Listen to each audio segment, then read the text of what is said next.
Welcome to Under the Microscope. This series is brought to you by the Real Scientists Nano team. Our goal is to provide a platform where scientists can communicate their work and interact with the public. With that in mind, every week we introduce you to a scientist working in the field of materials and nanoscience, who would be curating the RealSci_Nano Twitter account.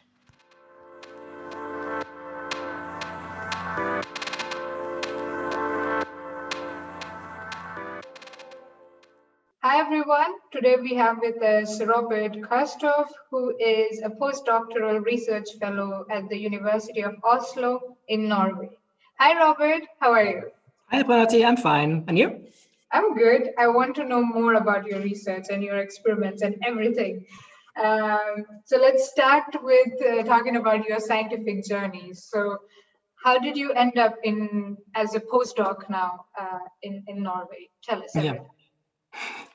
So I would probably have to start back in my studying days. So I studied physics in Germany, in Leipzig. It's a beautiful, vibrant city in the eastern part of Germany, not very far from Berlin. Huge student community there, a lot of young people, a lot of interesting, cool stuff going on, concerts and clubs and everything that one can wish for under normal circumstances, not pandemic ones, of course. And yeah, so I studied physics in my bachelor's and in my master's. And I got into touch with semiconductor physics quite early on. So I did my bachelor's thesis on defects in semiconductors. And then the nice thing about semiconductor physics is that you really have such a huge, it's a huge field, right? So you have so many different aspects and so many different devices. You can go into theory, you can do solar cells and LEDs, and you can really, it's a really versatile material class, and so is the amount of devices that you can work on. And then in my master's, I became interested in solar cells, so I could go into industry and do my master's thesis there. I had a really nice 1.5 years in industry working with CIGS, copper, indium, gallium diselenide solar cells. Really interesting time, but I also realized I want to do more basic research, and then went back to uni for my PhD, which I then did on transparent active devices, so mainly solar cells, and a couple of others. And yeah, so it was a long time. I took 5.5 years for my PhD, and then I finished in 2018, and just wrapped up a few things that were still open, some papers to be written, and then I decided it was time to move on, and found a really nice position here in Oslo, which is a postdoctoral research fellow is what it's called. So I'm a full-time researcher, so I don't do any teaching. I do full research. And yeah, so the position here is also on defects. So I work with the functionalization of defects in semiconductors under different aspects. And I have a lot of freedom here, so I can really choose my focus really well. So that's really nice about my current position. And it looks like I'm going to be here for another year or year and a half. So that's my current status. Quite an exciting journey you had from, first of all, Leipzig to Oslo, geographically, and also with the solar cells, with industry, and it's really cool. So you did speak a little bit about your current research in the short podcast, but what you're doing right now with the vacancies and the functionalization with the semiconductors, where does it fit in this big picture of materials and nanoscience? Where does it fit? Do you do like fabrication? Do you go more the application, the characterization? So where does it fit in this big puzzle? Well, so most of my current work is actually more, so our group has a slogan, and that is something like application-driven or application-motivated fundamental research. So we are actually a group that does a lot of computational stuff. So we have several PhDs and postdocs who work with computational modeling of semiconductors, but also this always happens under the aspect of making devices in the end. So high power electronics, LEDs, solar cells. Solar cells are a big thing here in Norway. Norway is really trying to look for a way out of oil, and solar cell technologies are one very serious candidate for how Norway can be important also once this oil thing stops working out. So yeah, solar cells is really big. And then my work is mainly fundamental characterization of these materials. So I don't make the devices myself, at least not the sophisticated devices in their end state. I'm looking at the materials, and the techniques that we use really look at the properties of these defects at the atomic level, right? So defects are something that always lives at an atomic scale. So you have atoms missing, atoms swapped, moving around, and then these electrons that are trapped there in a very confined space. So everything is nano. And then the methods that we use really are capable of finding these defects on a nanoscale, and then finding out what their properties are and how we can manipulate them, and all these things. Okay. Yeah. All right.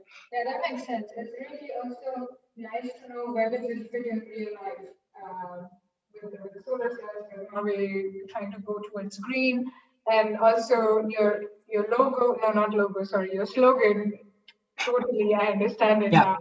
What was it? Application-driven fundamental research. Yes, exactly. That's right.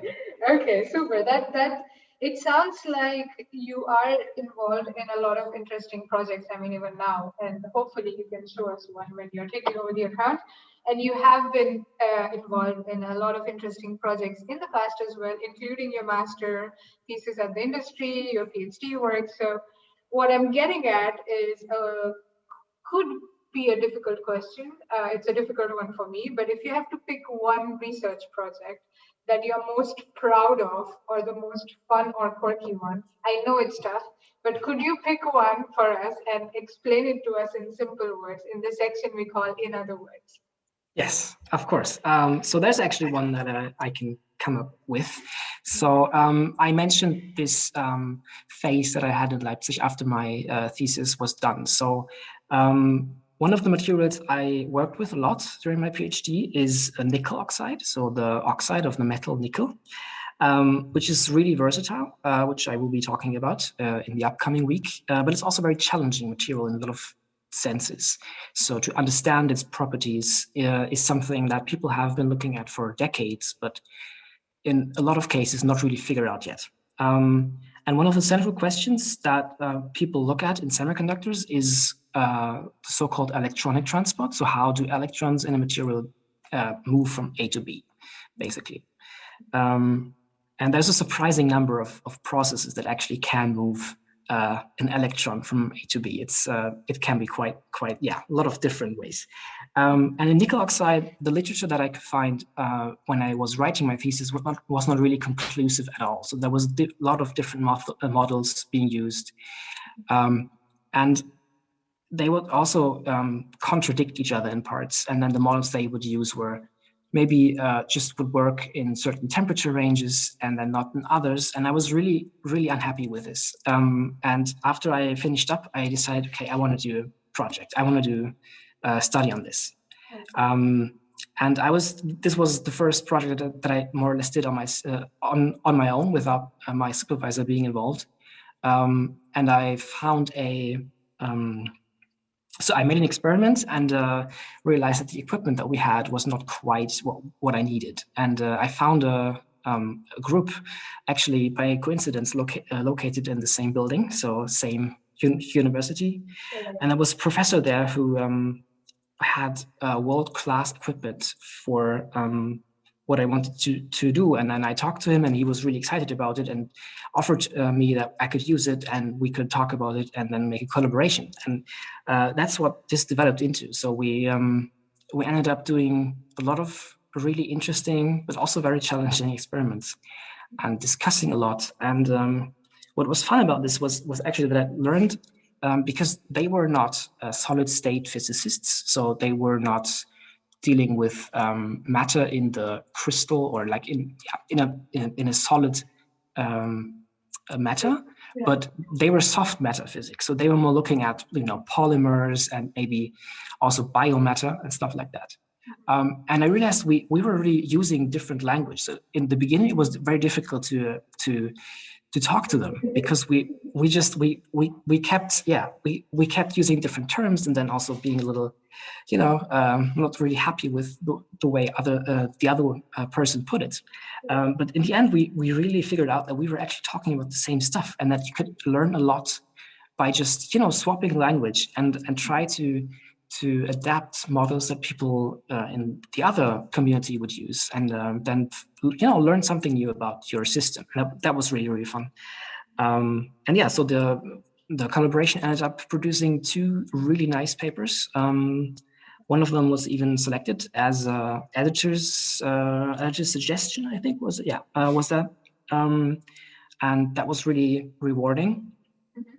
And yeah, also what I now find extra rewarding about this is that, so this has been 2 years now, and by now several people have read the work and also tested our hypothesis on their samples. So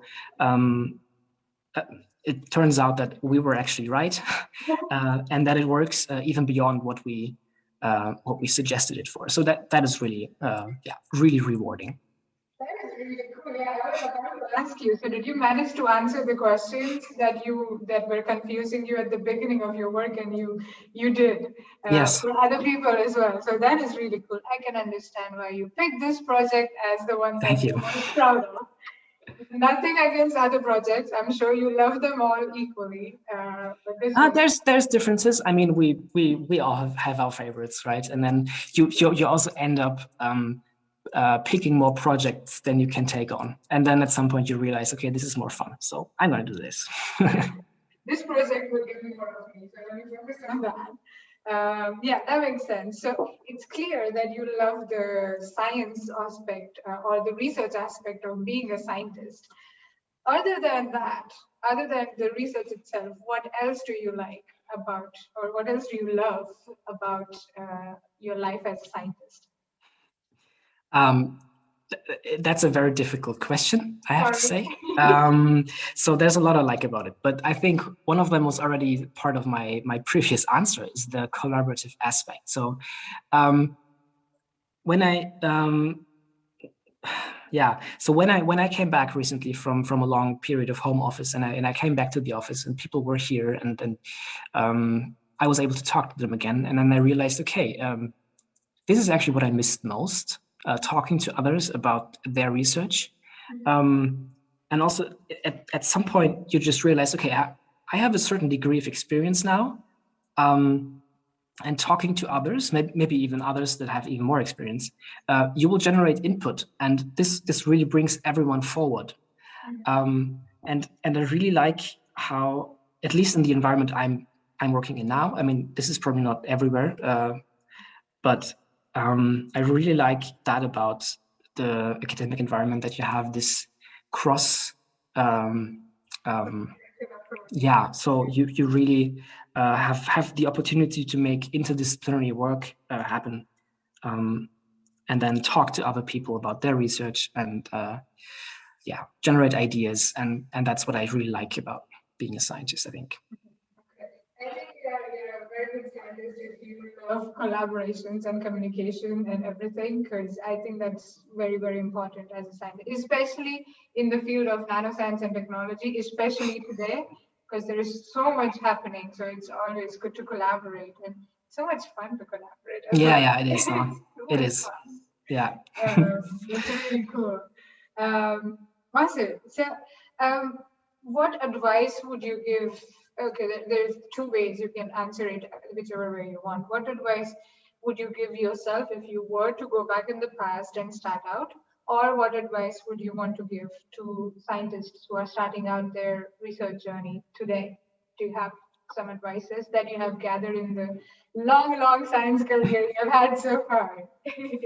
I think the one that I would tell both myself and probably others too is that you shouldn't be afraid of talking to people with more experience and asking them for help. It's really, there's nothing wrong in asking for help, and also most of the people that you will talk to will be more than happy to help you, because finding out that someone is interested in what you do is normally a really rewarding experience and will just make people happy and happy to help you.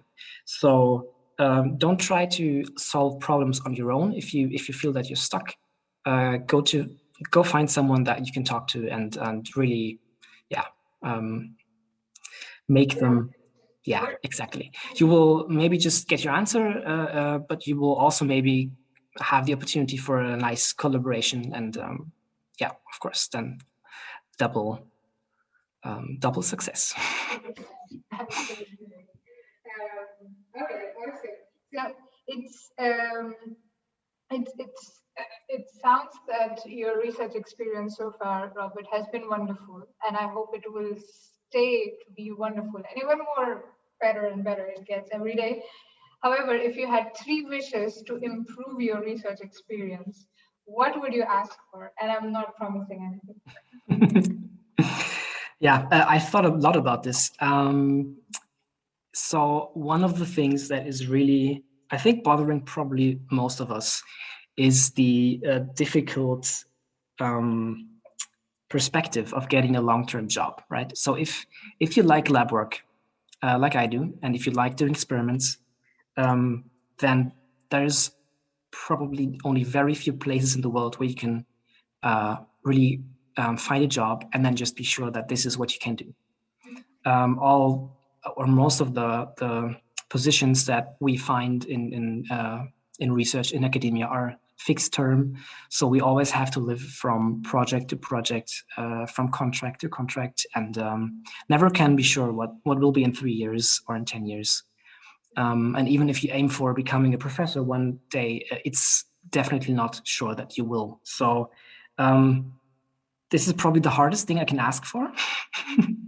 But this would definitely be on top of my list, and probably also at this point the only thing I can mention, because this is something that's really bothering me. And I've also recently realized how much this plays into mental health. So if you are on a fixed term position and you're really just you got a position and you have maybe 1.5 years or so, you pretty much have to start looking for the next one more or less immediately.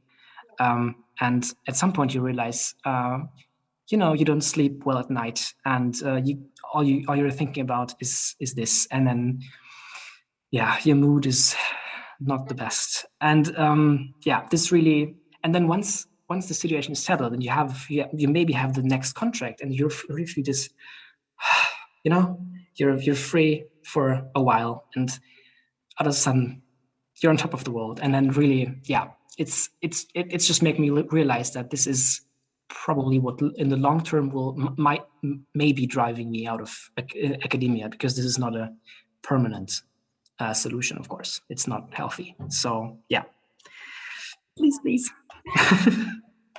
I wish I could just say that, hey, you have it. You have it tomorrow, Robert, when you get up. You will have a permanent contract, research position only, whatever you want, do that. But I really hope that it is happening. I mean, I can completely understand that it plays, it's really heavy on your mental health as well. And you can't really do science as freely and as nicely as you would, because you are always thinking, oh shit, right? 1 year later, my contract is going to end.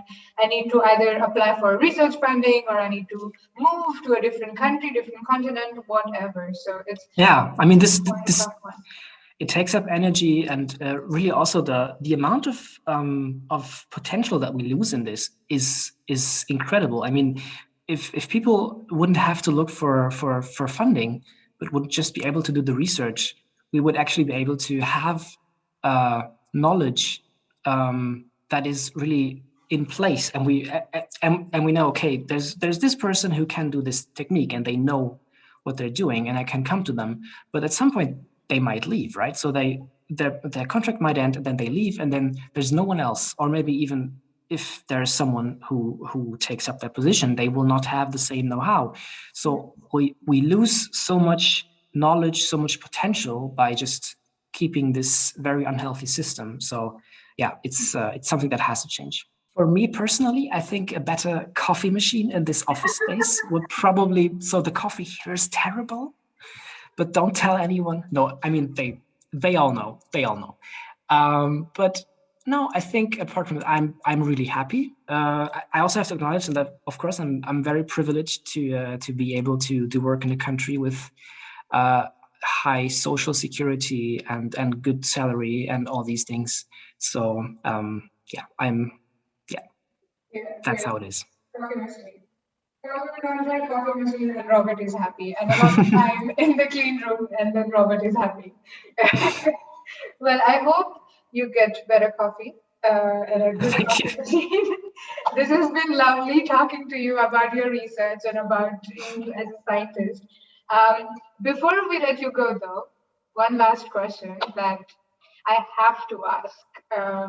In this unexpectedly unprecedented year that we have lived, 2020, we have all learned a few things, unlearned a few things.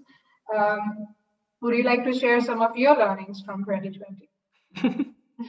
Also, again, very difficult. I think I still haven't quite figured it out. So we're still in the middle of I think of the worst that Norway has ever seen right now. So I'm still adjusting, and so I think maybe what I have learned from this so far, it might sound a bit cheesy maybe, but once this is all over, I think I'll have a different appreciation for things that I can do. So really enjoy stuff that is possible while it is possible. Meet friends as often as possible, and exactly. So I mean, I'm kind of lucky here. Norway is also a place with so much nature where you can just go and not meet people. So of course, for some, this is also very, very helpful to overcome these challenges. But yeah, I think being able to meet people again, and this is something that I really, really look forward to, and that I will probably have a different appreciation for afterwards. Okay, yeah, it does sound cheesy, but it is absolutely relatable. So thank you for sharing your learnings from 2020.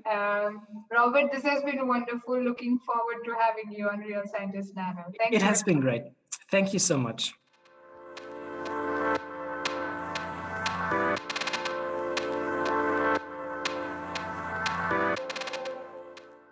Thank you for listening. To know more about us, please visit our website, realscientistsnano.org, and follow us on Twitter at realsci_nano.